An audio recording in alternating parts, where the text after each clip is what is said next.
नमस्कार दोस्तों, स्वागत है अपने YouTube channel top trending GK में। दोस्तों आज है डे 4। इसमें अपन रेलवे ग्रुप डी के जो लेटेस्ट एग्जाम हुए हैं 2026 में, तो साइंस स्पेशल जो सीरीज है, अब तक 3 वीडियो हुए हैं केमिस्ट्री के, विशेषकर कक्षा 10th के। आज इस वीडियो में हम 10th एनसीईआरटी जो केमिस्ट्री है, हमारे आसपास के पदार्थ, इसके लगभग 90 क्वेश्चंस जो लेटेस्ट ग्रुप डी एग्जाम में पूछे गए हैं, वो डिटेल्ड एक्स्ट्रा फैक्ट सहित कवर करने वाले हैं। अपनी कोशिश यही है कि इसी महीने आपके सभी चैप्टर के क्वेश्चंस कंप्लीट हो जाएं, ताकि आगामी मंथ में जो आपका ग्रुप डी का एग्जाम है, बहुत कुछ यहाँ से आपको फायदा मिलने वाला है, क्योंकि अपन पूरा कंसेप्ट देखने वाले हैं। यानी कहने का मतलब पूरा चैप्टर यहाँ से क्लियर हो जाता है, और ये भी आइडिया रहता है आपको किस टाइप से सवाल पूछे जाते हैं। बीच में एक दिन का गैप आया है, उसकी अपन भरपाई कर देंगे, कल 2 वीडियो डाल देंगे। बाकी प्रैक्टिस के लिए आप टेक्स्ट बुक पास ज्वाइन कर सकते हो। इसमें लेटेस्ट जो ग्रुप डी का एग्जाम हुआ है ना 2026 में, उनके पेपर भी एज ए मॉक आपको मिल जाएंगे। और इसमें आपको कूपन कोड टीटीजी के यूज करना है, मैक्सिमम डिस्काउंट मिल जाएगा। ये कूपन कोड न्यू यूजर के लिए रहेगा, यानी नए मोबाइल से आप रजिस्टर करेंगे तब अप्लाई हो पाएगा। वैसे प्राइस 749 दिख रही है, लेकिन इसमें आपको 10% का डिस्काउंट मिल जाएगा अपने कूपन कोड से। लगभग 675 में आपका पास हो जाएगा। और एक ही पास में सारे एग्जाम्स के मॉक टेस्ट यहाँ पर आपको मिल जाएंगे। ग्रुप डी के आपको मिल जाएंगे फुल टेस्ट, सेक्शनल टेस्ट है, चैप्टर वाइज टेस्ट है। और अभी जो लेटेस्ट एग्जाम हुए हैं उनके पेपर भी एज ए मॉक आप अटेम्प्ट कर पाएंगे। तो इस ऑफर का आप फायदा उठा सकते हो टीटीजी के कूपन को। बाकी जिन भी कैंडिडेट को ग्रुप डी 2025-26 में हुए एग्जाम की साइंस की पूरी ये 101 शिफ्ट के 2727 चैप्टर के 2500 क्वेश्चंस की ई बुक चाहिए, हमारी वेबसाइट टॉप ट्रेंडिंग जीके.in और top trending GK app visit कर सकते हो। कूपन कोड TGRAM25 यूज करना, मैक्सिमम डिस्काउंट मिल जाएगा। चलिए अपन शुरुआत करते हैं यहाँ पर हमारे आसपास के पदार्थ चैप्टर से। पहला प्रश्न, निम्नलिखित में से कौन सा क्रियाकलाप दैर्घ्य के कणों के बीच आकर्षण बल होने को सर्वोत्तम रूप से निरूपित करते हैं? पहला आप देखेंगे स्पंज को संपीड़ित करना। स्पंज को संपीड़ित करना मतलब स्पंज में क्या है, स्पंज वैसे होता तो ठोस ही है, लेकिन इसमें इसके बीच में जो छिद्र होते हैं ना, उसमें हवा भर जाती है, जिसकी वजह से वो संपीड़ित होता है। तो ये उसको बताता है कि कहीं ना कहीं स्पेस होता है पदार्थ के कणों के बीच में, स्पंज को संपीड़ित करना। बर्फ को गर्म करके जल बनाना, ये अवस्था परिवर्तन हो रही है। आपको पूछा है द्रव्यों के कणों के बीच आकर्षण बल, चौक स्टिक को तोड़ना। चौक स्टिक को क्यों तोड़ना पड़ रहा है? क्योंकि कहीं ना कहीं वो मजबूती से बॉन्डिंग, चौक के कण के आपस में बीच में बॉन्डिंग है, जिसकी वजह से यहाँ पर उनको तोड़ने की बल, बाह्य बल लगाने की जरूरत पड़ रही है। तो ये बताता है कि दैर्घ्य के कणों के बीच में क्या है, आकर्षण बल है, तभी उसको बाह्य बल की सहायता से आपको अलग करना पड़ रहा है बॉन्ड को। जल में चीनी घोलना, जल में चीनी क्यों घुल जाती है? क्योंकि जल में कहीं ना कहीं जो कण होते हैं पदार्थ के, उनके बीच में स्पेस है, और उन्हीं जगह पर ये चीनी आ जाती है। तो ये कहीं ना कहीं स्पेस को बताता है। तो चौक स्टिक को तोड़ना ये बाह्य बल की उपस्थिति में, इस प्रकार आप डिटेल्ड फैक्ट भी यहाँ पर नीचे देख पाएंगे। किसी पदार्थ की अवस्था, चाहे वो ठोस हो, द्रव हो या गैस हो, किसके द्वारा निर्धारित होती है? अवस्था किसके द्वारा होती है? अवस्था हमेशा तापमान और दाब, ये दोनों मिलकर अवस्था निर्धारण करते हैं। तापमान ज्यादा हुआ, दाब कम हुआ, तो फिर वो ठोस नहीं रहेगा। तो इस टाइप से यहाँ पर दोनों ही इंपॉर्टेंट है। पदार्थ की अवस्था मुख्य रूप से तापमान और दाब द्वारा निर्धारित होती है। तापमान बढ़ने या दाब घटने पर अवस्था परिवर्तन हो जाती है, ठोस से द्रव, द्रव से गैस। तो इन दोनों पर डिपेंड रहती है। अगला सवाल, वाष्पीकरण किस तापमान पर होता है? वाष्पीकरण दोस्तों किसी भी तापमान पर, फिक्स क्वथनांक नहीं रहता। 2 चीज होती है, एक आपका क्वथन, एक वाष्पीकरण, दोनों ही अलग अलग है। ठीक है, तो वाष्पीकरण है सतही प्रक्रिया। जो जल है तो उसके सतह से जो कण है अपनी गतिज ऊर्जा के कारण है, वो वहां से किसी भी तापमान पर वाष्प में कन्वर्ट हो जाएंगे। और क्वथनांक पूरे द्रव्य पर होता है, जो भी पूरा लिक्विड है उस पर, पूरे द्रव के कणों पर ये क्वथनांक है, एक निश्चित तापमान पर रहता है। तो किसी भी तापमान पर वाष्पीकरण हो जाएगा। वाष्पीकरण सतह पर होता है और क्वथन पूरे द्रव्य में होता है और निश्चित तापमान पर होता है। अगला सवाल, अगला प्रश्न है, जब कोई ठोस पिघलता है लेकिन उसका तापमान अपरिवर्तित रहता है, तो ऊष्मा ऊर्जा कहाँ जाती है? पिघल रहा है फिर भी तापमान आप देते जा रहे हो, अपरिवर्तित क्यों है? उसका ऊष्मा आप हीट देते जा रहे हो, तो वो तापमान में क्यों नहीं बढ़ोतरी कर पा रही है? तो इसके पीछे का कारण है कहीं ना कहीं लेटेंट हीट के बारे में आपने पढ़ा होगा। लेटेंट हीट, लेटेंट हीट यानी गुप्त ऊष्मा। गुप्त ऊष्मा एक ऐसी ऊष्मा जो अवस्था परिवर्तन में काम आती है, तापमान में चेंजेस नहीं करती है। तो मैं कह सकता हूं वह ऊष्मीय ऊर्जा, गुप्त ऊष्मा वह ऊष्मीय ऊर्जा जो पदार्थ में बिना तापमान परिवर्तन किए, बिना तापमान में बदलाव किए अवस्था परिवर्तन के दौरान या तो अवशोषित होगी या मुक्त होगी। ज्यादातर अवशोषित होगी अवस्था परिवर्तन के लिए, उसके तापमान को चेंज नहीं करेगी। तो ये क्या काम आ रही, दो टाइप की गुप्त लेटेंट हीट होती है, एक आपके संगलन की होती है, संगलन की गुप्त ऊष्मा, दूसरी होती है आपके वाष्पीकरण की। ठीक है, दो टाइप की गुप्त ऊष्मा। संगलन नाम से स्पष्ट है, ये आपके ठोस पर लागू होती है। ठोस को जब आप द्रव में कन्वर्ट करते हो, तो जैसे एक वायुमंडलीय दाब पर करेंगे, 1 केजी ठोस है अपने पास, 1 केजी ठोस को और द्रव में परिवर्तन कहां पर कर देंगे आप, गलनांक पर। ठीक है, तो गलनांक पर द्रव में बदलने के लिए आपको ऊष्मा देनी पड़ेगी। तो इस गलनांक पर पदार्थ का तापमान फिक्स हो जाएगा। यानी गलनांक, जैसे मैं बात करूं, बर्फ की बात कर लेता हूं, बर्फ है वो 0 डिग्री सेंटीग्रेड पर जल में बदलने के लिए कितना, 334 किलो जूल प्रति केजी, यानी 1 किलोग्राम यदि बर्फ है तो जल में बदलने के लिए 334 किलो जूल ऊष्मा की आवश्यकता रहेगी। लेकिन टेम्परेचर उस टाइम में फिक्स रहेगा 0 डिग्री सेंटीग्रेड। जो भी आप ऊष्मा देंगे वो अवस्था परिवर्तन में काम आएगी, बर्फ से जल में कन्वर्ट होने में काम आएगी, वही आपके लेटेंट हीट है, कहीं ना कहीं बॉन्ड को तोड़ने में वो काम आ रही है। तो अपन कह सकते हैं कि गलनांक और क्वथनांक पर, अब जो संगलन की गुप्त ऊष्मा हो गया, वाष्पीकरण की गुप्त ऊष्मा देखते हैं, तो ये भी वायुमंडलीय दाब पर 1 केजी में द्रव ले लेता हूं, तो वाष्पीकरण की गुप्त ऊष्मा है तो वो क्वथनांक पर होगी। ठीक है, तो क्वथनांक पर जैसे आप जल को 100 डिग्री सेंटीग्रेड पर उबाल रहे हो, 100 डिग्री सेंटीग्रेड पर, तो 100 डिग्री सेंटीग्रेड पर भाप में कन्वर्ट करने के लिए कितनी ऊष्मा चाहिए, 2260 किलो जूल प्रति केजी। तो ये ऊष्मा काम आ रही है उस दरों को भाप में बदलने पर। क्वथनांक वहां पर स्थिर है, 100 डिग्री सेंटीग्रेड है, तापमान नहीं बढ़ रहा, तो ऊष्मा आप दे रहे हो ना, वो किस में कन्वर्ट हो रही है, वो उसके अवस्था परिवर्तन में आ रही है। उससे ही आप लेटेंट हीट, गुप्त ऊष्मा कहते हो, जो गलनांक और क्वथनांक पर तापमान को स्थिर रखती है लेटेंट हीट।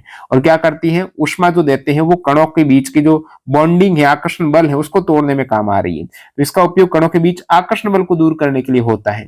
तो अवस्था परिवर्तन में ठोस से द्रव या द्रव से गैस में तापमान स्थिर रहेगा।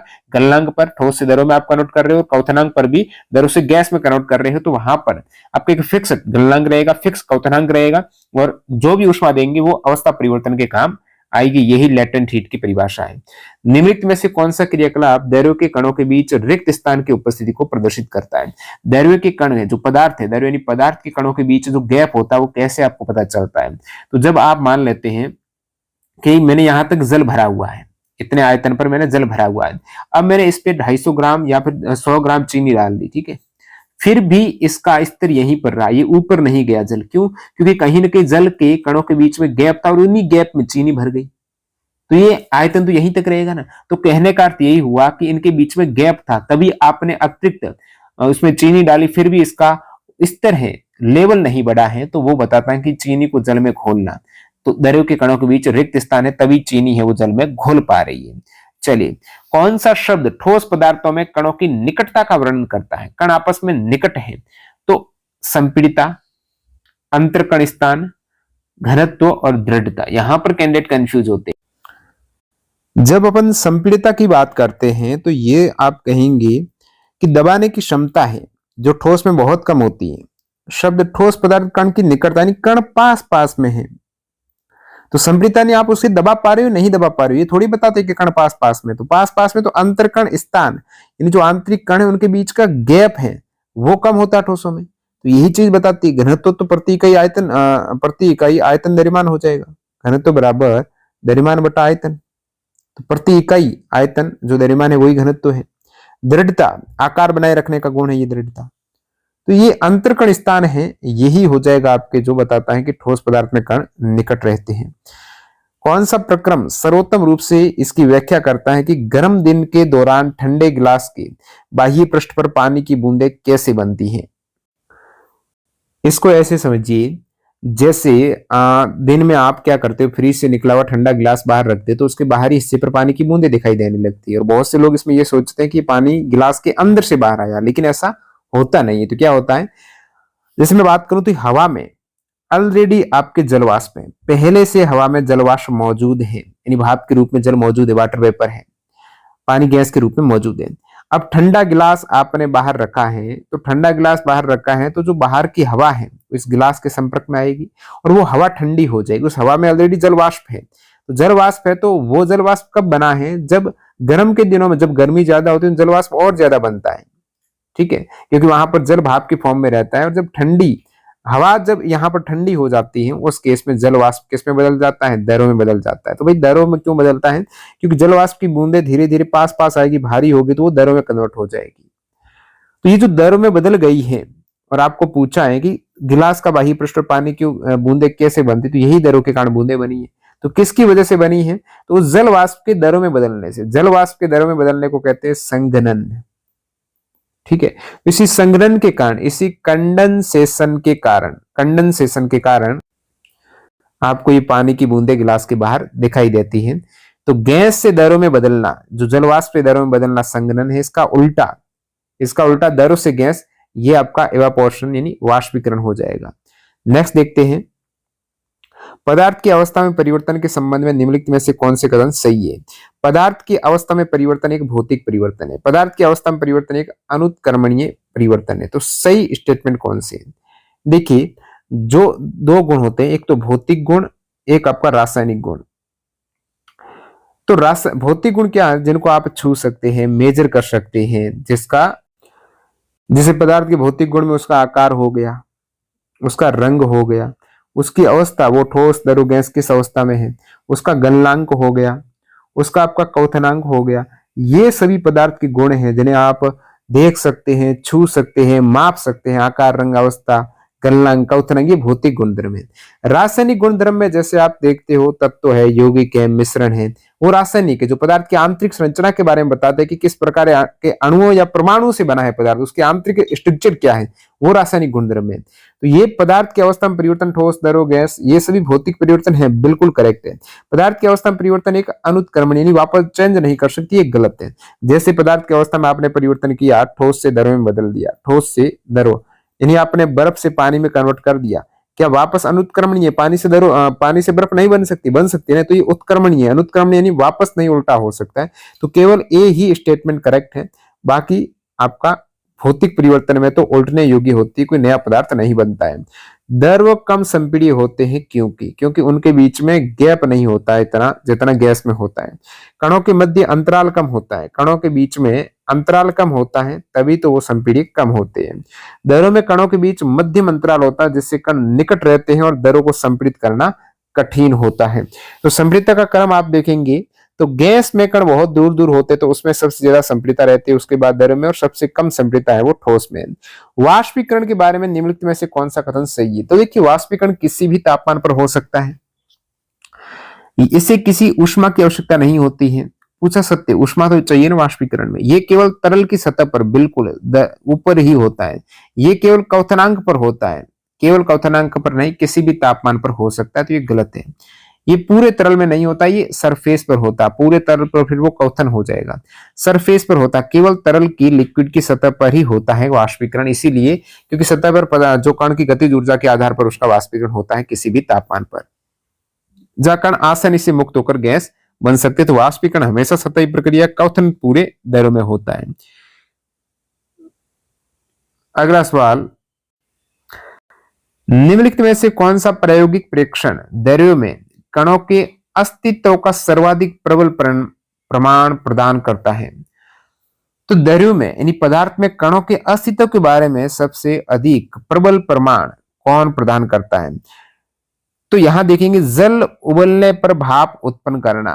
तो यहां कण से आपको कैसे पता चल रही, पदार्थ में द्रव्य में कण की अस्तित्व के बारे में, ये ए वाला विकल्प से आप नहीं पता कर सकते हो। लवण ठंडे जल की तुलना में गर्म जल में तेरहता से विलीन होता है।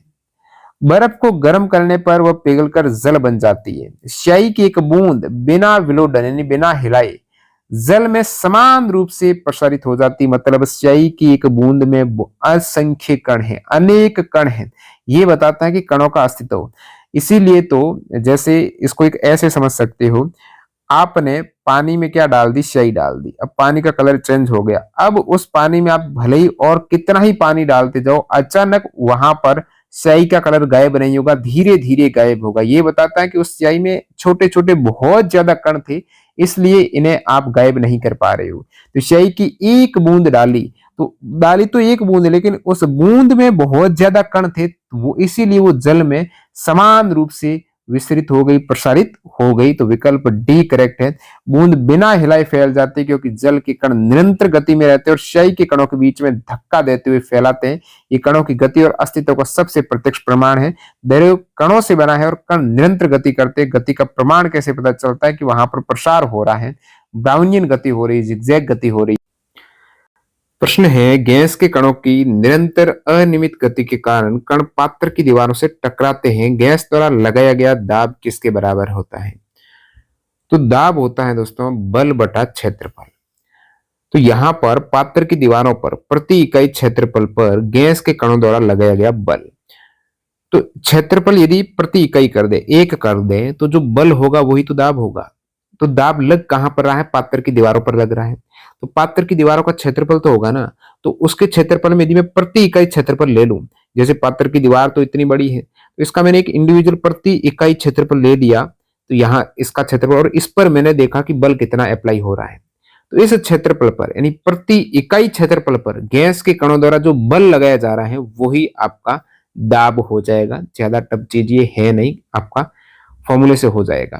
निम्नलिखित में से कौन सा गैस पर दाब बढ़ाने का परिणाम है? गैस पर दाब बढ़ाने से क्या होगा? अंतर कणों, इनके कणों के बीच का गैप कम होगा, अंत कण स्थान में कमी आएगी, वृद्धि नहीं होगी, गैप कम ही होगा जब आप उस पर दाब बढ़ाएंगे। दाब बढ़ने पर आयतन घटता है, कण निकट आते हैं। नेक्स्ट देखते हैं, निम्नलिखित में से कौन सा कथन ये सर्वोत्तम रूप से प्रदर्शित करता है कि दैर्घ्य के कणों के बीच अंतराल होता है? तो दैर्घ्य के बहुत ही इंपॉर्टेंट सवाल है, बार बार आ रहा है। कैसे पता चलता है कि जो पदार्थ के कणों के बीच में गैप होता है? तो गैप का यही पता चलता है कि आप जल में चीनी घोल रहे हो, उसके बावजूद जल का स्तर नहीं बढ़ रहा और चीनी वहां पर घुल जा रही है, तो कहीं ना कहीं जल के कणों के बीच में स्पेस है, गैप है, उसी स्पेस में चीनी चली गई, तो चीनी जल में घुल जाती है और आयतन में बहुत कम या कोई वृद्धि नहीं होती। ये बताता है कि कहीं ना कहीं दैर्घ्य के कणों के बीच में गैप होता है। निम्नलिखित में से कौन सा विकल्प पदार्थ के मापनीय गुण और उसकी एसआई इकाई के संदर्भ में सम्मिलित है? तापमान का मात्रक कैलोरी नहीं होता है, केल्विन होता है। कैलोरी ऊर्जा उष्मा का मात्रक है। घनत्व किलोग्राम प्रति घन मीटर, बिल्कुल घनत्व होता है द्रव्यमान बटा आयतन, द्रव्यमान बटा आयतन। अब आयतन का यदि एसआई मात्रक की बात करूं तो मीटर क्यूब या घन मीटर, और द्रव्यमान का होता है किलोग्राम, तो किलोग्राम प्रति घन मीटर ही घनत्व का आयतन है। तो यहां पर एसआई यूनिट की बात हो रही, घन सेंटीमीटर एसआई यूनिट नहीं है। दाब, दाब का मात्रक आपका पास्कल है, न्यूटन बल का मात्रक है, तो घनत्व आपका हो जाएगा सही। अन्य विकल्प तापमान का केल्विन है, आयतन का मीटर क्यूब है, घन सेंटीमीटर नहीं है, दाब का पास्कल है। अगला देखते हैं यहां पर, तो ये घन सेंटीमीटर है, ये एसआई यूनिट नहीं है, ठीक है। कौन सा कथन वाष्पीकरण की प्रक्रिया को सही ढंग से परिभाषित करता है? तेजी से गर्म करने पर यह ठोस को सीधे वाष्प में परिवर्तित कर देती है। तो वाष्पीकरण की प्रक्रिया को गर्म करने पर ठोस से वाष्प में परिवर्तन होना है, ये वाष्पीकरण नहीं होता है। ठोस को सीधे वाष्प में परिवर्तन करना या फिर गैस में कन्वर्ट करना, ये ऊर्ध्वपातन रहता है। ये केवल दैर्घ्य के क्वथनांक पर ही होता है, नहीं वाष्पीकरण है ना, ये वाष्पन किसी भी तापमान पर हो जाता है, क्वथनांक पर नहीं होता। ये क्वथनांक से नीचे पृष्ठ से, क्वथनांक के नीचे पृष्ठ से दरों को गैस में परिवर्तित कर देता है। बिल्कुल क्वथनांक जरूरी नहीं, उससे कम तापमान पर भी पृष्ठ से यानी सतह से दरों को, लिक्विड को गैस में कन्वर्ट करता है। यह सही बात है। गैसीय रूप में परिवर्तन होने से पूर्व दरों का जमना, जमना नहीं, वाष्पीकरण में दरों जमता थोड़ा ही है। यानी क्वथनांक से कम ताप पर भी पृष्ठ यानी सतह से दरों को गैस में बदलने की प्रक्रिया ही वाष्पीकरण है। नेक्स्ट देखते हैं, जल में शय की एक बूंद डालकर यदि उसे बिना हिलाए छोड़ दिया जाए तो शय धीरे धीरे पूरे जल में प्रसरित हो जाती है। ये परीक्षण दैर्घ्य के किस गुणधर्म में सर्वोत्तम रूप से प्रदर्शित करता है? तो ये कणों के सतत संचलन, यानी दैर्घ्य के कण धीरे धीरे आगे बढ़ रहे हैं, संचलन कर रहे हैं, तभी शय फैल रही है। स्थिर स्थिति में कणों के बीच स्थान से थोड़ी फैलती, कणों के बीच आकर्षण से जुड़ जाती, बॉन्डिंग होती, फैलती नहीं। विसरण तभी होता, विसरण यानी अधिक सांद्रता से कम सांद्रता की ओर, तो वहां पर कणों का सतत संचलन हो रहा है, यानी शय बिना हिलाए फैल रही है ऑटोमेटिक, क्योंकि जल के कण निरंतर एक रैंडमली यादृच्छिक गति सतत संचलन में रहते हैं और ये कण स्याही के कणों को टकरा कर धक्का देते हैं और स्याही पूरे जल में फैल जाती है। तो स्याही आपने जल में डाली तो जल के कण ऑलरेडी गति कर रहे हैं जो स्याही को धक्का दे रहे थे, तो स्याही को धक्का देंगे तो स्याही फैलेगी। ये कणों की गति का प्रत्यक्ष प्रमाण है। दैर्घ्य के कण निरंतर गति में रहते हैं और गति का प्रकार है वहां पर डिफ्यूजन हो रहा है, ब्राउनियन गति है। नेक्स्ट देखते हैं, वाष्पीकरण की दर में वृद्धि होने के संदर्भ में निम्नलिखित में से कौन सा विकल्प गलत है।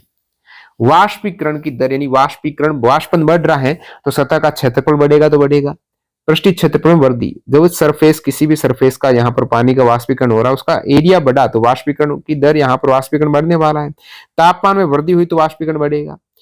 पवन की चाल में वृद्धि, हवा की स्पीड तेज हुई तब भी वो वाष्पीकरण है, कण के जो गति है वो बढ़ेगी तो वाष्पीकरण बढ़ेगा। आर्द्रता में वृद्धि, आर्द्रता में वृद्धि है ये वाष्पीकरण की दर को कम कर देती है। ऑलरेडी आर्द्रता है तो वाष्पीकरण नहीं होगा। आर्द्रता बढ़ने पर वायु में पहले से ही जल वाष्प है यानी वहां पर नमी ऑलरेडी वायु में है तो और कैसे आएगी, जिससे वाष्पीकरण की दर घट जाती है। अन्य विकल्प से वाष्पीकरण की दर बढ़ती है लेकिन आर्द्रता यहाँ पर उल्टा कर जाती है। निम्नलिखित में से कौन सी अवस्था वाष्पीकरण की दर में वृद्धि नहीं करेगी। तो वृद्धि, वाष्पीकरण की दर में वृद्धि कौन करता है, आर्द्रता में कमी। बिल्कुल, आर्द्रता, नमी कम हो, आर्द्रता में वृद्धि है वो नहीं होनी चाहिए, आर्द्रता में कमी होगी तब वाष्पीकरण की दर बढ़ेगी। पृष्ठीय क्षेत्रफल बढ़ेगा तब वाष्पीकरण की दर बढ़ेगी। पवन चाल में कमी नहीं, पवन चाल यानी हवा की स्पीड तेज होगी तभी वाष्पीकरण बढ़ेगा। तापमान बढ़ेगा तो वाष्पीकरण बढ़ेगा। तो ये गलत चीज है, यही आपको पूछा है, गलत क्या है। निम्नलिखित में से कौन सी अवस्था वाष्पीकरण के अनुकूल नहीं है। वाष्पीकरण के बार बार आ रहे तो आर्द्रता जितनी ज्यादा होगी वाष्पीकरण उतना ही कम होगा। बाकी तापमान बढ़ने पर आर्द्रता हमेशा कम होनी चाहिए, पवन चाल उच्च होनी चाहिए। स्थिर तापमान पर अवस्था परिवर्तन के दौरान अवशोषित ऊर्जा को कहते हैं लेटेंट हीट, गुप्त ऊष्मा। जब आप एक अवस्था, जैसे अपने देखी संघनन की गुप्त ऊष्मा है, वाष्पीकरण की गुप्त ऊष्मा है, तो ठोस से द्रव में आप कन्वर्ट हो रहे हो तो गलनांक पर तापमान नहीं बढ़ेगा। गलनांक यानी वहां पर एक फिक्स टेम्परेचर है, उसी पर ठोस दर में कन्वर्ट हो रहा, भले ही आप ऊष्मा बढ़ा रहे हो। तो जो आप ऊष्मा एक्स्ट्रा दे रहे हो, ऊष्मा दे रहे हो, उसके बावजूद तापमान नहीं बढ़ रहा, मतलब वो अवस्था बदलने में काम आ रही ऊष्मा, वो कणों की बॉन्डिंग को तोड़ने में काम आ रही ऊष्मा, यही आपके लेटेंट हीट है, यही गुप्त ऊष्मा है। जब कोई ठोस पिघलकर द्रव में परिवर्तित होता है तो अंतरकणीय स्थान पर क्या प्रभाव पड़ता है, स्थान बढ़ जाता है। भाई ठोस के कणों के बीच में गैप कम होता, लिक्विड में ज्यादा होता तो आप कहेंगे स्थान बढ़ जाता है। निम्नलिखित में से कौन सी स्थिति किसी द्रव के वाष्पन दर में वृद्धि करती है। वाष्पन दर में वृद्धि करती है आर्द्रता में कमी, वाष्पन दर में वृद्धि करती है पवन चाल में वृद्धि, पृष्ठीय क्षेत्र में वृद्धि भी वाष्पन की दर बढ़ाती है और तापमान में वृद्धि भी वाष्पन की दर बढ़ाती है, लेकिन यहाँ पर कमी कर रखा है इसलिए ये गलत ही रहेंगे।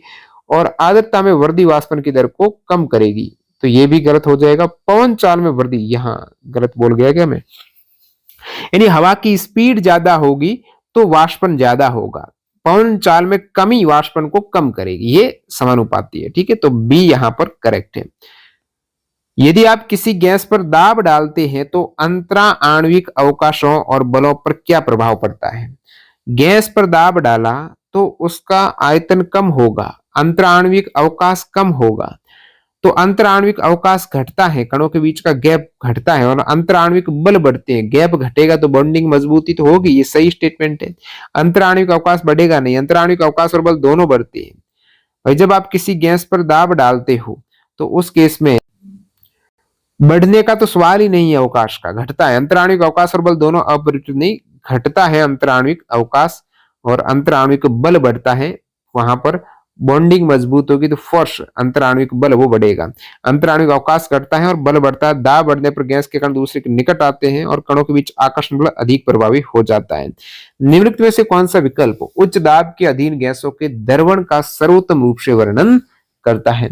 आपने दाब बढ़ाया और गैसों को द्रवित किया तो गैसें अनिश्चित रूप से प्रसार करती हैं, इसलिए दाब का कोई प्रभाव नहीं पड़ता। दाब का प्रभाव पड़ा है तभी तो द्रवित हुई है। उच्च दाब से कणों के बीच का अवकाश कम हो गया जिससे द्रवण हो गया, ये सटीक लग रहा मेरे को। तो बढ़े हुए आणविक आकार से संघनन होता है, ये कोई बात नहीं है। उच्च दाब से तापमान बढ़ता है, उच्च दाब और तापमान का बढ़ने का रिलेशन नहीं है, जिससे प्रावस्था नहीं।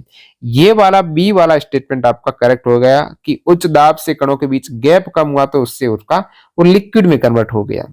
द्रवीकरण के लिए तापमान कम, दाब उच्च चाहिए। जब किसी पदार्थ का तापमान बढ़ता है तो उसके घनत्व पर क्या प्रभाव पड़ता है। देखिए तापमान बढ़ने से मैं कहूंगा आयतन बढ़ता है, ठीक है, अब तापमान प्लस तो आयतन प्लस, और घनत्व क्या होता है, घनत्व बराबर द्रव्यमान बटा आयतन। अब नीचे की वैल्यू बढ़ गई, भाग देने वाली की वैल्यू बढ़ गई तो उत्तर तो कम ही आएगा। जैसे आप 10 में 2 का भाग दे रहे हो, 10 में 5 का भाग दे रहे हो, 5 का भाग देने की वैल्यू बढ़ी, उत्तर तो 2 ही आया, कम आ गया ना। तो आयतन बढ़ गया तो उत्तर कम, यानी उत्तर क्या, घनत्व कम हो गया। तापमान बढ़ा मतलब आयतन बढ़ा, आयतन बढ़ा तो घनत्व कम हो गया, घनत्व घटता है यहाँ पर। पृष्ठीय क्षेत्रफल ऊष्मा की वाष्पन की दर को कैसे प्रभावित करता है, ये आपका वाष्पन की दर हो जाएगा। उद्वाष्पन की दर को कैसे प्रभावित करता है, तो क्षेत्रफल ज्यादा तो वाष्पन की दर ज्यादा, बड़ा पृष्ठीय क्षेत्रफल वाष्पन को बढ़ाता है, ये ऑलरेडी हो चुका है। द्रवों में पृष्ठ पर कणों का वह लघु अंश जिसकी गतिज ऊर्जा उच्च होती है और अन्य कणों के आकर्षण बल से अलग होने में सक्षम होते हैं, अंततः किस अवस्था में परिवर्तित हो जाएगा। यहाँ पर वाष्पन की बात हो रही है, वाष्पीकरण की बात हो रही है। जब आप कोई भी द्रव हो गया उसकी सरफेस पर, पृष्ठ पर, सतह पर जाएंगे तो किसी भी तापमान पर वो वाष्प में कन्वर्ट हो जाते हैं। डिपेंड करता है कि उसकी सतह के कणों की गतिज ऊर्जा क्या है। गतिज ऊर्जा यदि ज्यादा हो गई तो आराम से वो वाष्पित हो जाएंगे, और गतिज ऊर्जा ज्यादा होने से जिस कण के साथ में बॉन्डिंग है, क्योंकि जो ऊपर के सतही कण है जल के, मान लेते जल ही मान लेते, तो निचले जल के साथ कणों के साथ बॉन्डिंग है वो कम हो गई तो वो इजीली मुक्त हो जाएंगे, आकर्षण बल कम हो गया तो। और मुक्त होंगे तो किस अवस्था में जाएंगे, वाष्प अवस्था में, क्योंकि वहां पर उनका वाष्पन हो रहा है, वाष्पीकरण हो रहा है। अगला सवाल, वाष्पन के दौरान जब अणुओं की औसत गतिज ऊर्जा घटती है तो तापमान पर क्या प्रभाव पड़ता है। जब वाष्पन हो गया मान लेते हैं तो अणुओं की औसत गतिज ऊर्जा, जैसे सबसे ऊपर सतही प्रक्रिया होती है वाष्पन, तो ऊपर के अणुओं की गतिज ऊर्जा ज्यादा थी तो वो वाष्पित होकर ऊपर चले गए। अब अणुओं की गतिज ऊर्जा कम हो गई मतलब वहां पर तापमान घट गया है। तापमान जो ज्यादा था ना, और उस तापमान ज्यादा की वजह से अणुओं की गतिज ऊर्जा ज्यादा थी तो वाष्प में कन्वर्ट हो गई। अब वहां पर तापमान कम पड़ गया तो वो ठंडा हो गया है, तो अणुओं की गतिज ऊर्जा कम, तापमान कम हो गया है, तो ये आप कहेंगे ये घटता है। तो तापमान पर क्या है प्रभाव पड़ता है, घटता है। वाष्पन में उच्च गतिज ऊर्जा वाले अणु निकल जाते हैं जिससे बचे हुए अणु की औसत गतिज ऊर्जा घटती है, तापमान कम हो जाता है। यही होता है वाष्पीकरण के जो शीतलन प्रभाव रहता है। गैसों को द्रवीभूत करने की स्थितियां होती है, गैस को वापस लिक्विड में कन्वर्ट करना है तो उस केस में आप क्या करेंगे, दाब बढ़ाएंगे, तापमान घटाएंगे। बढ़ता दाब और घटता तापमान, बढ़ता दाब और घटता तापमान, बढ़ता दाब, घटता दाब नहीं, बढ़ता दाब और घटता तापमान हो जाएगा। नेक्स्ट देखते हैं, किसी गैस पर दाब अनुप्रयुक्त करने से, गैस पर दाब आप डालेंगे तो अणु वहां पर निकट आएंगे, कण एक दूसरे के निकट आ जाते हैं, उसके कण पास पास आएंगे, निकट आएंगे। निम्नलिखित में से कौन सा कारक वाष्पन की दर को नहीं बढ़ाता है। तो बार बार बता रहा हूं कि जो आपकी आर्द्रता में वृद्धि होती है तो ऑलरेडी आपके वायुमंडल में यदि नमी रहेगी, आर्द्रता रहेगा, जलवाष्प रहेगा, तो वाष्पन में भी जलवाष्प ऊपर जाता है। तो और ऑलरेडी वातावरण में ये जलवाष्प है तो फिर वाष्पन नहीं हो पाएगा, कम होगा, तो ये दर को कम करता है। आर्द्रता में कमी दर को, वाष्पन की दर को बढ़ाता है। जब चीनी को जल में विलीन किया जाता है तो चीनी के कण तो जल के कण के बीच के स्थान में चले जाते हैं, बिल्कुल करेक्ट है। यही बताता है कि जो द्रव के कण है उनके बीच में अंतर स्थान, गैप होता है, अवकाश होता है, उसी वजह से चीनी उसमें घुल गई।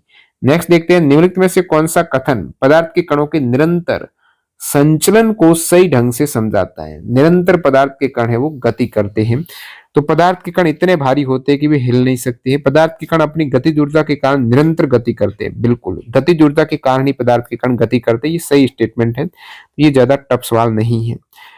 किसी ठोस को गर्म करने पर कणों का क्या होता है। ठोस को आप गर्म करेंगे तो उनकी गतिज ऊर्जा बढ़ेगी कणों की, ये टूटकर अन्य तत्वों में परिवर्तित हो जाते हैं, वे अधिक ऊर्जा के साथ कंपन करते हुए जम जाते हैं आपस में, अन्योन्य क्रिया पूरी तरह नहीं, अधिक ऊर्जा के साथ वो गतिज ऊर्जा बढ़ेगी तो कंपन बढ़ेगा, ठीक है। निम्नलिखित में से कौन सी स्थिति वाष्पीकरण की दर में वृद्धि में सहायक नहीं होती है।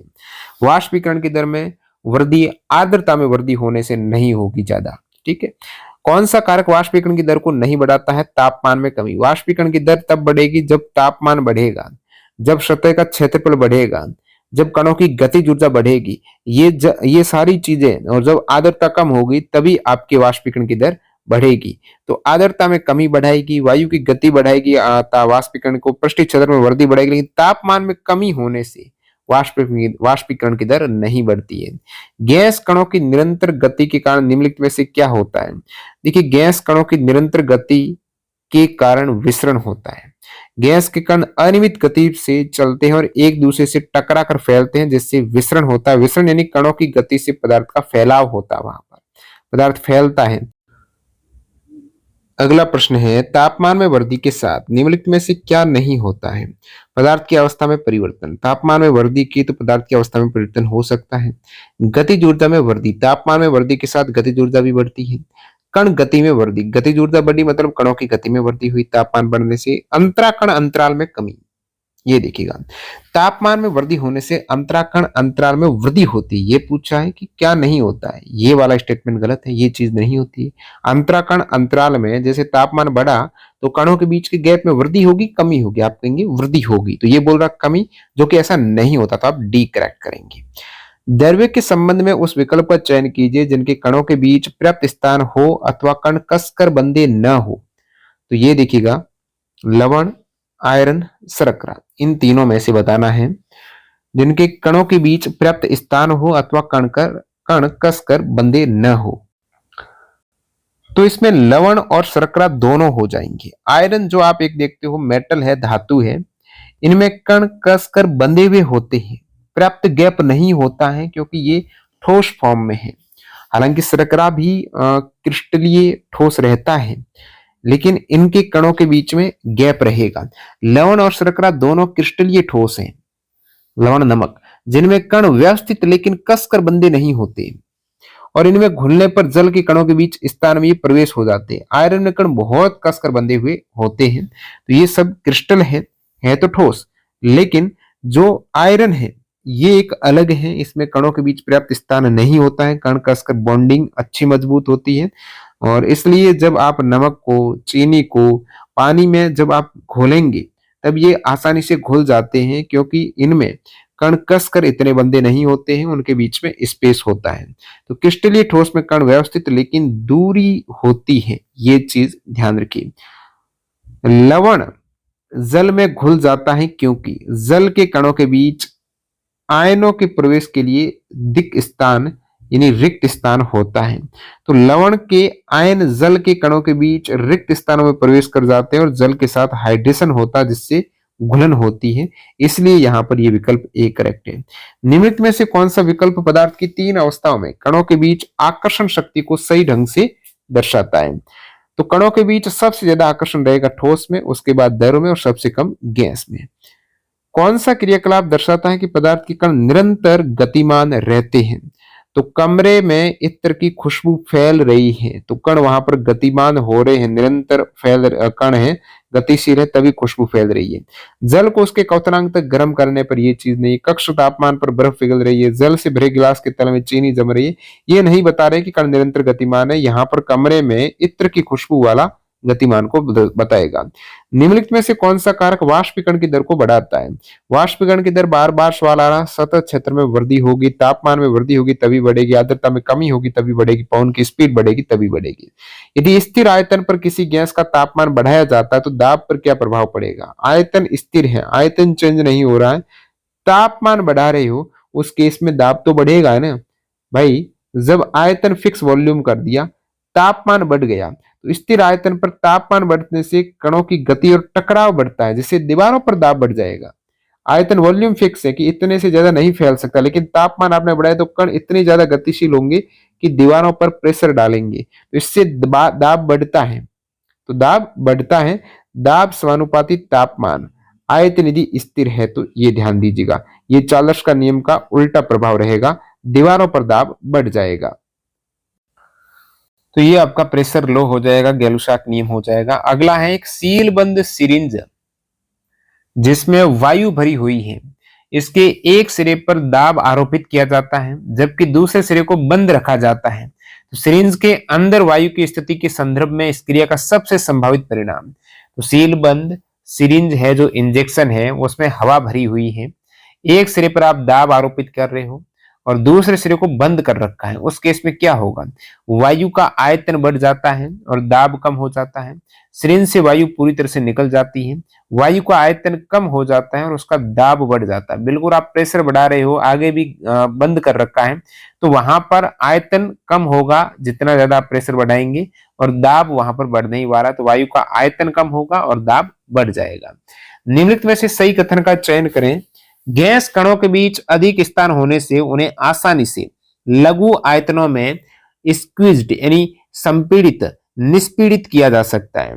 गैस कणों की औसत गतिज ऊर्जा उच्च होती है। बिल्कुल, गैस के कणों की गतिज ऊर्जा ज्यादा होती है और गैस कणों के बीच अधिक स्थान होने से उन्हें आप संपीड़ित कर सकते हो, लघु आयतन में उसका आयतन कम कर सकते हो। तो दोनों ही स्टेटमेंट करेक्ट है, पूछा है सही कथन आपको पूछे तो ए और बी दोनों ही करेक्ट है। जब आप शर्करा को जल में घोलते तो क्या होता है? तो वो घुल जाती है, शर्करा के कण जल के कणों के बीच जगह में अपनी जगह बना लेते हैं। तो यहाँ आप बताते हो कि जब जल है उनके बीच में, कणों के बीच में स्पेस होता है, तभी ये चीज हो पाती है। जब हमारी त्वचा से पसीना वाष्पित होता है तो हमें ठंडक का अनुभव किस कारण होता है? तो वाष्पन के कारण। वाष्पन के कारण जो शीतलन प्रभाव देखने को मिलता है वो चीज है कि वाष्पन के लिए पसीना हमारी त्वचा से ऊष्मा अवशोषित करता है।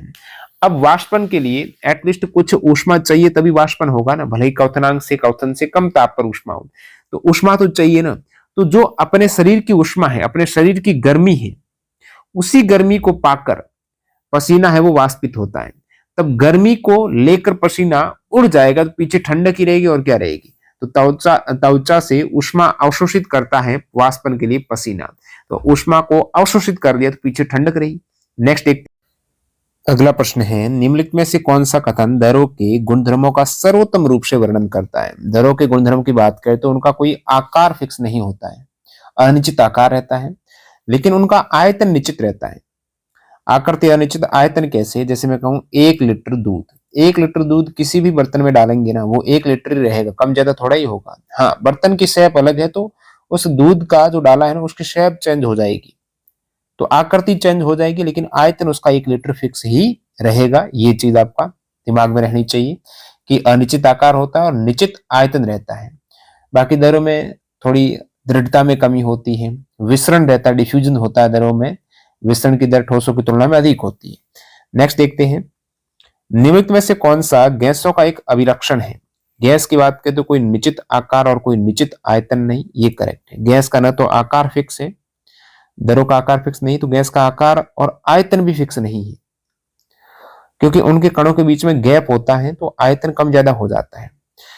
गैस के कणों के बीच आकर्षण बल बहुत कम होता है और कण स्वतंत्र रूप से गति करते हैं, इसलिए गैस पात्र की पूरी आकृति भर लेता है, तो कोई निश्चित आकार और आयतन नहीं होता है। दाब या तापमान बदलने पर आयतन चेंज हो जाता है। पदार्थ के कणों के आकर्षण के बारे में निम्नलिखित में से कौन सा कथन सही है? विभिन्न कणों के लिए आकर्षण बल भिन्न भिन्न होता है। अलग अलग कणों में जो आकर्षण है ना वो अलग अलग होता है। गैसों की तुलना में दरों में आकर्षण बल कम होता है, गलत है, गैस में कम होता है। विभिन्न कणों के लिए आकर्षण बल समान होता है। ठोस पदार्थों की तुलना में तरल पदार्थों में आकर्षण बल अधिक होता है, ठोस में आकर्षण बल ज्यादा होता है, और अलग अलग कण के लिए आकर्षण बल भी अलग अलग रहेगा। तो स्टेटमेंट एक करेक्ट है कि आकर्षण बल पदार्थ के प्रकार पर निर्भर करता है। जैसे लोहे में बहुत मजबूत आकर्षण बल है, जल में मध्यम है, ऑक्सीजन गैस में बहुत कम है, तो अलग अलग पदार्थ पर उनके कणों पर डिपेंड करता है। पदार्थ के कणों के संबंध में सही कथन का चयन करें। द्रव्य यानी पदार्थ के कणों के बीच जो संबंध है उनका सही स्टेटमेंट। द्रव्य के कण निरंतर गति करते, करेक्ट है। द्रव्य के कण स्थायी नहीं है, गति करते। ठोसों में कणों के बीच अधिक अंतराल होता है, ठोस में कम होता है। दरों में कणों के बीच कोई अंतराल नहीं होता, अंतराल होता है दरों में, और ठोस में होता है लेकिन कम होता है। तो द्रव्य के कण निरंतर गति करते, ये वाला स्टेटमेंट करेक्ट है। निम्नलिखित में से कौन सा सबसे तेजी से विसरण दर्शाएगा? तो विसरण गैसों में ज्यादा होता है, तो गैस में कणों की गति सबसे तेज और अवकाश सबसे अधिक होता है, इसलिए गैस में गैस का विसरण सबसे अधिक होता है। ध्यान देना, गैस में गैस जारी मिल रही है तो विसरण वहां पर सबसे ज्यादा होगा। विसरण दर क्रम गैस में गैस का ज्यादा होगा, फिर गैस में दर और दरों में दरों का सबसे कम होगा। नेक्स्ट देखते हैं, गर्म भोजन की गंध दूर तक पहुंचती है क्योंकि गर्म भोजन की गंध वहां पर कणों की गतिज ऊर्जा, गर्म है तो गतिज ऊर्जा बढ़ी है, तो विसरण की दर बढ़ी है वहां पर। तापमान भोजन के भार में वृद्धि करता है। प्रकाश ऊर्जा सुगंध कणों का प्रसार करती है। कण निरंतर गतिमान रहते हैं, गतिज ऊर्जा बढ़ी है, कण गतिमान है, इसलिए गंध दूर तक पहुंचती है।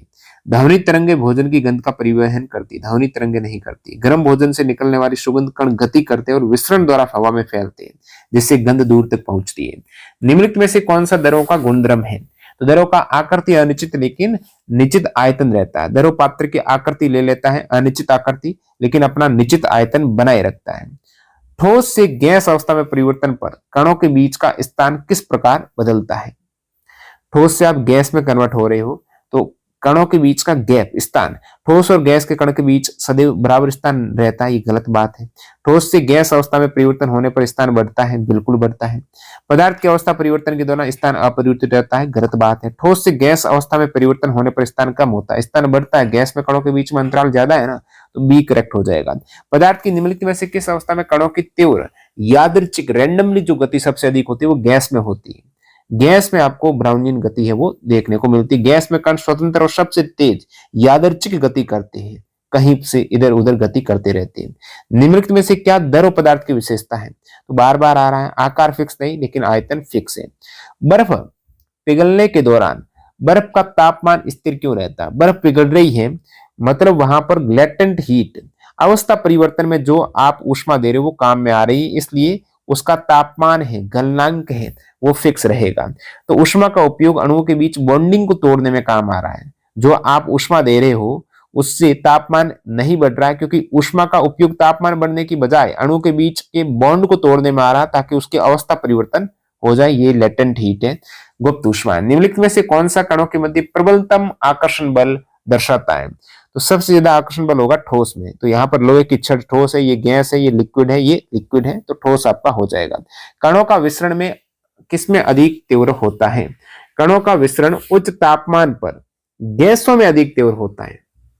कणों का जो विसरण है वो गैसों में, वो उसमें भी तापमान ज्यादा होगा, तो उच्च तापमान पर गैस है और गैसों का दे रखा, तो गैसों में विसरण अधिक होता है, उसमें भी तापमान ज्यादा हुआ, तो गैसों में कण की गति और गतिज ऊर्जा सबसे अधिक होगी, जिससे विसरण सबसे तेज होगा।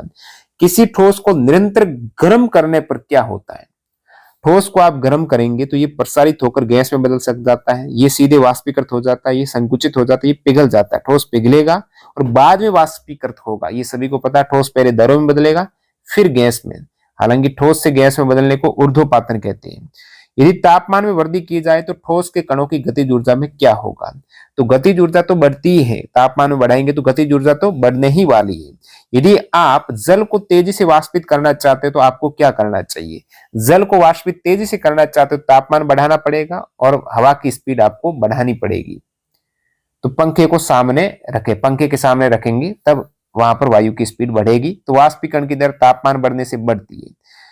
नेक्स्ट देखते हैं, किसी पदार्थ के कणों की गति के कारण उसके दूसरे पदार्थ के साथ फैलने और मिश्रित होने की घटना निम्नलिखित में से क्या कहलाती है?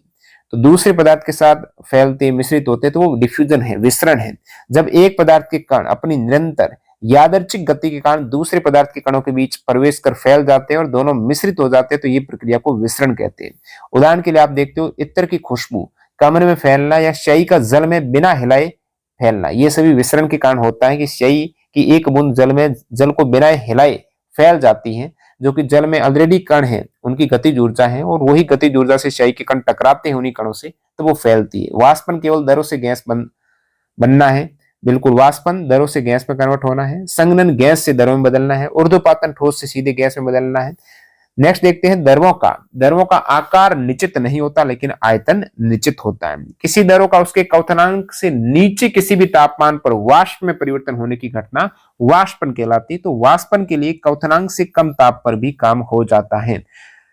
नेक्स्ट देखते हैं, निम्नलिखित में से कौन सा कारक पदार्थ की अवस्था में परिवर्तन का कारण बनता है? तो पदार्थ की अवस्था में परिवर्तन ला रहे हो, या तो आप जैसे दरों है, गैस अवस्था है तो उसको दरों में लेके आ रहे हो, तो दाब बढ़ाकर लेके आ रहे हो। ताप और दाब में आप चेंजेस कर रहे हो, ताप और दाब में बदलाव करके आप अवस्था परिवर्तन कर सकते हो। निम्नलिखित विकल्पों में से कौन सा वाष्पन की दर को बढ़ाएगा? तो तापमान ज्यादा, बढ़ी हुई पवन चाल, ये सभी वाष्पन की दर को बढ़ाएगा। सभी आपको कारक बता रखे हैं। गैसों की आसानी से संपीड़ित होने की क्षमता उनके कणों के बीच के रिक्त स्थान को बताती है। तो गैसों के कणों के बीच रिक्त स्थान विस्तृत होता है, ज्यादा होता है, इसलिए वो संपीड़ित आसानी से हो जाते हैं। नेक्स्ट है, हम कपड़ों को सुखाने के लिए खुले आसमान में क्यों फैलाते हैं? तो खुले आसमान में फैलाने से एक तो उनका सतही क्षेत्रफल बढ़ता है, वाष्पन के कारण ये सारा अपन खेल कर रहे हैं। तो सतह के क्षेत्रफल में वृद्धि होती तो वाष्पन की दर बढ़ेगी। हवा की चाल, अब आपने फैलाया तो हवा की चाल है, ज्यादा हवा कांटेक्ट में आएगा उसको, तो कपड़ा, हवा की चाल में वृद्धि से कपड़ा उड़ नहीं पाएगा, ये कारण नहीं है। कपड़ा उड़ने का कारण ये बिल्कुल गलत है। सिलवटें हटाने के लिए ये भी ऐसा नहीं, तो केवल ए ही मेरे को सही दिख रहा है। ए ही सतही क्षेत्रफल बढ़ाकर वाष्पन की दर बढ़ाता है, जिससे कपड़ा जल्दी सूखता है। कौन सा गुणधर्म सबसे अच्छे तरह से ये बताता है कि ठोस पदार्थों का निश्चित आकार और आयतन क्यों होता है? ठोस का आकार और आयतन दोनों फिक्स होता है, क्योंकि कण के बीच में जो अवकाश गैप रहता है वो सबसे कम रहता है। तो कणों के बीच पर्याप्त रिक्त स्थान होता नहीं है, ये कण एक दूसरे के ऊपर से स्वतंत्र रूप से नहीं गुजरते हैं। कण एक निश्चित विन्यास में सघन रूप से पैक होते हैं। कण यादृच्छिक रूप से विन्यासित रहते हैं, यादृच्छिक नहीं रहते गैस की तरफ, बिल्कुल एक सघन रूप से, घनत्व ज्यादा रहता है। कण एक निश्चित विन्यास में, एक फिक्स विन्यास में सघन रूप से पैक और निश्चित उसकी क्रिस्टलीय संरचना रहेगी, जिससे मजबूत बॉन्डिंग रहेगी और आकार और आयतन दोनों ही वहां पर फिक्स रहेंगे। निम्नलिखित में से कौन सा कथन ठीक प्रकार से वर्णन करता है कि ठोसों और द्रवों की तुलना में गैसों को आसानी से संपीड़ित किया जा सकता है? क्योंकि गैसों के कण है वो ज्यादा बॉन्डिंग नहीं होती है और अवकाश ज्यादा होता है कणों के बीच में, इसलिए उन्हें आप संपीड़ित कर सकते हो। तो गैस के कण शिथिल रूप से संकुलित रहते हैं, उनमें अंतर आणविक अंतराल अधिक होता है। द्रव्य की किस अवस्था में कणों के बीच का स्थान अधिकतम होता है? गैस में कण के बीच का स्थान ज्यादा होगा। निम्नलिखित में से किस परिवर्तन में ऊष्मा अवशोषण और ठोस अवस्था से द्रव अवस्था में परिवर्तन दोनों शामिल है? तो कौन से परिवर्तन में ऊष्मा अवशोषण और ठोस अवस्था से द्रव अवस्था? एक तो आप ऊष्मा ग्रहण कर रहे हो, ग्रहण करके क्या कर रहे हो, ठोस से द्रव में कन्वर्ट हो रहे हो। तो बर्फ का पिघलना, बर्फ ऊष्मा को अवशोषित करके ठोस से द्रव में बदल जाएगी। भाप का संघनन, भाप यानी जो गैस है, गैस को आप संघनित कर रहे हो, उस केस में आप ऊष्मा थोड़ी ले रहे हो। ऊष्मा लेंगे तो गैस को कैसे आप संघनित कर पाएंगे, गैस को कैसे आप द्रव में कन्वर्ट कर पाएंगे? तो भाप का संघनन तो होगा नहीं। जल का हिमीकरण, तो यहां पर ऊष्मा, तो हिमीकरण में क्या है, जल को बर्फ में बदलने के लिए ऊष्मा अवशोषित थोड़ी करेंगे आप। कपूर का ऊर्ध्वपातन ही ठोस से गैस में बदले तो वहां पर ऊष्मा अवशोषित होगी, लेकिन ठोस से गैस में जाएगी, वो द्रव में नहीं जाएगी, इसलिए ये गलत हो जाएगा। बर्फ का पिघलना आपका एब्सोल्युटली करेक्ट हो जाएगा। ऊर्ध्वपातन के उदाहरण के सही युग्म का चयन करें। कपूर और नेफ्थलीन यहाँ पर ऊर्ध्वपातन के उदाहरण है।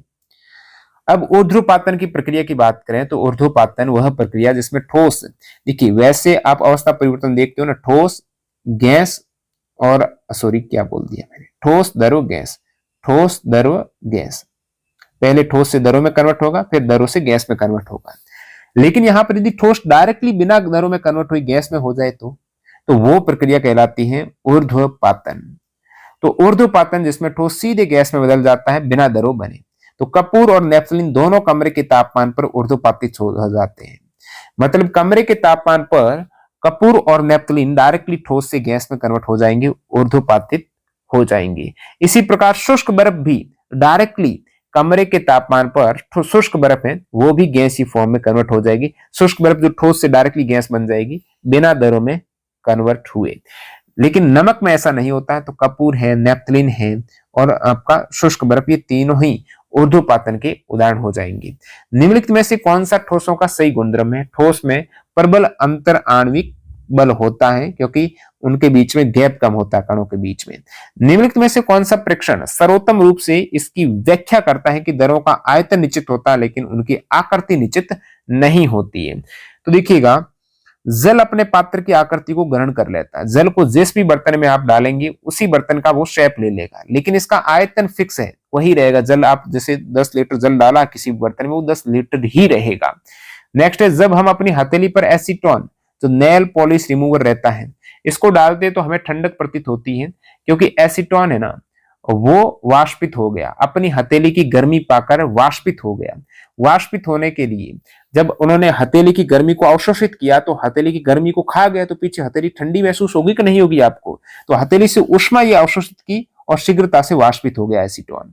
नेक्स्ट देखते हैं, कौन सी विशेषता सभी ठोस पदार्थों के लिए समान है? तो उनका आयतन और आकार दोनों निश्चित होता है कोई भी परिस्थिति सामान्य परिस्थिति में। कणों के बीच आकर्षण बल ठोसों में, द्रवों में और गैसों में देखिए ठोसों में आकर्षण बल अधिकतम, द्रवों में मध्यवर्ती और गैसों में न्यूनतम होता है। अधिकतम, मध्यवर्ती, न्यूनतम आपका करेक्ट हो जाएगा। ठोस के संदर्भ में कौन से सत्य है? ठोस का निश्चित आकार और दृढ़ता भी रहती है और ठोस का निश्चित आयतन भी रहता है। तो आप कहेंगे एबीसी तीनों ही हो जाएगा। एबीसी ठोस पदार्थ में प्रबल आकर्षण बल, सघन पैकिंग के कारण निश्चित आकार, निश्चित आयतन, निश्चित दृढ़ता। कौन सी राशि घन सेंटीमीटर में मापी जाती है? आयतन। आयतन को आप मीटर क्यूब या सेंटीमीटर क्यूब में मेजर करते हो। नेक्स्ट देखते हैं गैसों के मापन में प्रयुक्त दाब की ऐसा इकाई। दाब की मात्रक होता है पास्कल। दाब बराबर बल बटा क्षेत्रफल होता है। बल का मात्रक न्यूटन है, क्षेत्रफल का मीटर स्क्वायर है, तो न्यूटन प्रति मीटर स्क्वायर भी आप कह सकते हो, जो पास्कल। नेक्स्ट देखते हैं जब दो भिन्न प्रकार के पदार्थों के कणों की अंतर्निहित यादृच्छिक गति के कारण यादृच्छिक रूप से मिश्रित होते हैं, अलग अलग पदार्थ के भिन्न प्रकार के पदार्थ हैं, उनके कण जब मिश्रित होते हैं तो इस प्रक्रिया को कहते हैं डिफ्यूजन, विसरण कहते हैं इसको। नेक्स्ट देखते हैं गैसीय अवस्था के गुण के संबंध में निम्नलिखित में से कौन सा कथन सही है? गैसीय अवस्था में अंतर आणविक दूरी अधिक होती है, दूरी अत्यधिक होती है और अंतर आणविक आकर्षण अत्यधिक निम्न होता है। बी करेक्ट हो जाएगा। दूरी ज्यादा है तो उनके बीच में आकर्षण भी कम होगा। नेक्स्ट देखते हैं जब हम शर्करा को जल में घोलते तो क्या होता है? तो शर्करा के कण जल के कणों के बीच के स्थान में समा जाते हैं।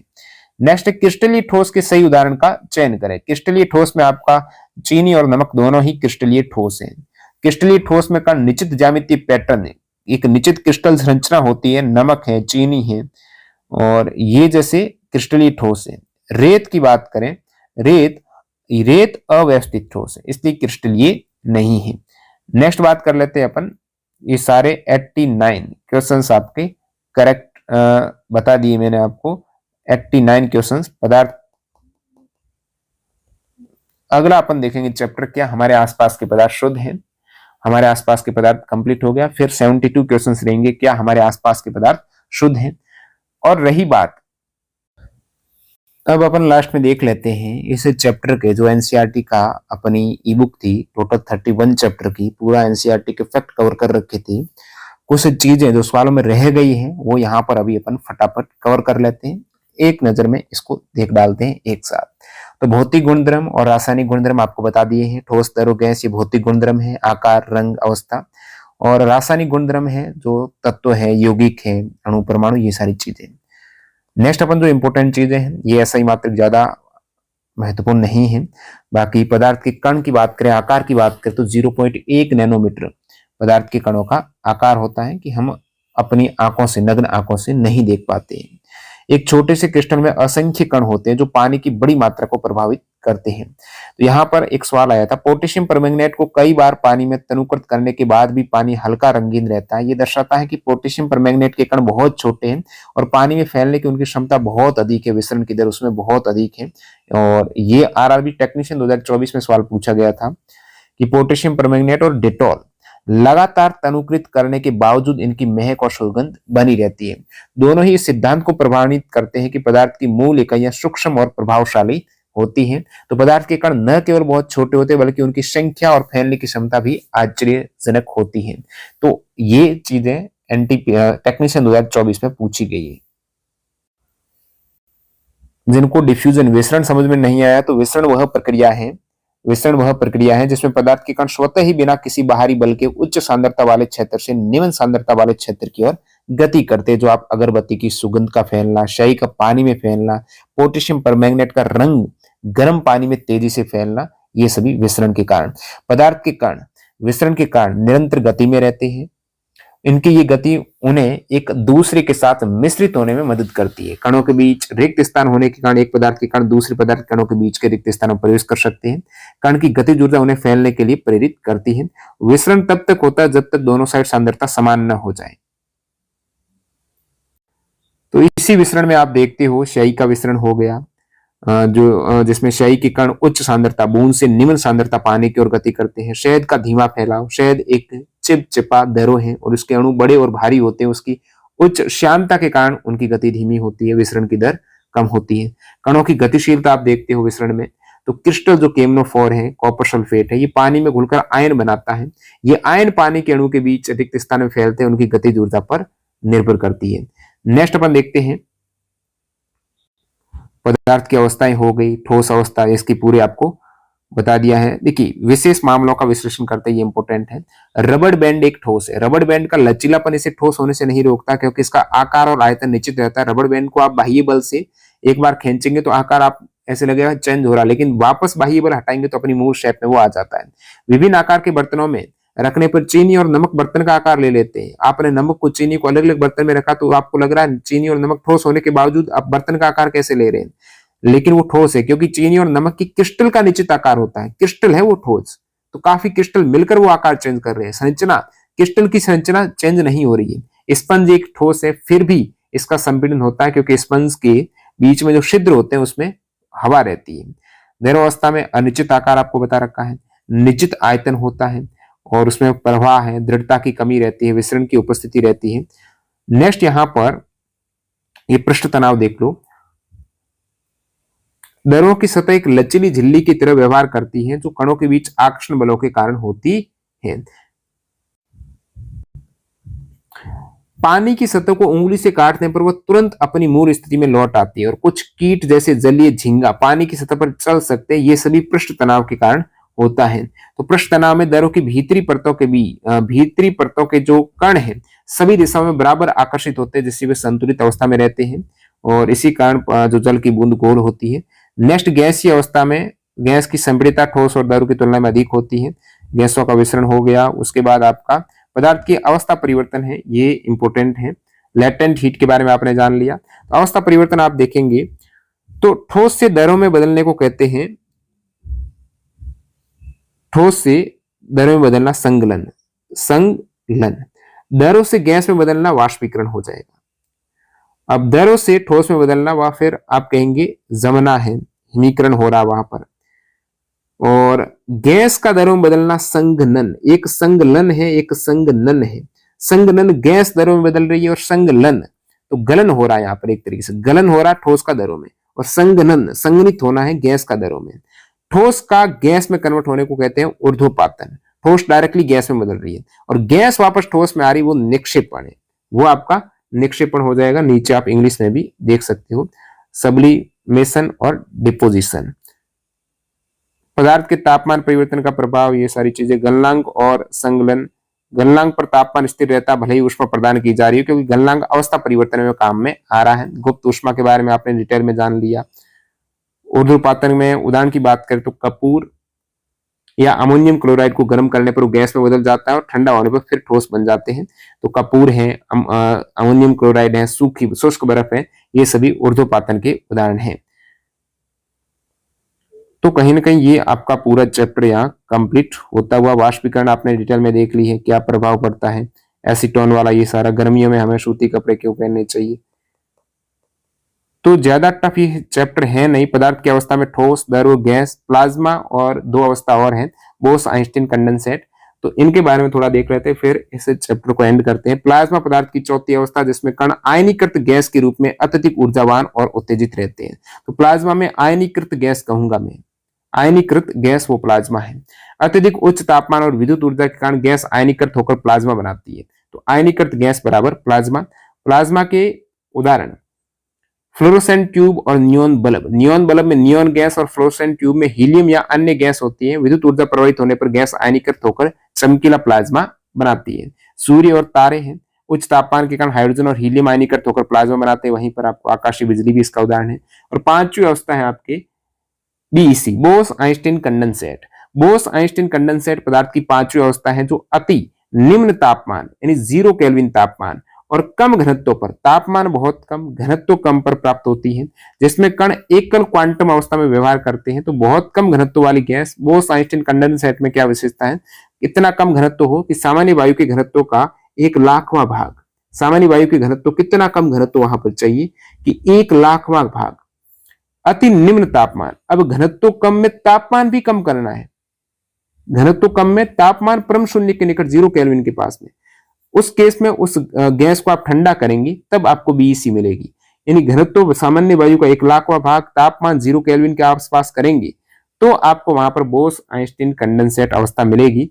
और इसकी खोज के बारे में बात करें तो 1920 में भारतीय भौतिक वैज्ञानिक सत्येंद्र नाथ बोस ने बोसोन कणों के व्यवहार पर गणना की।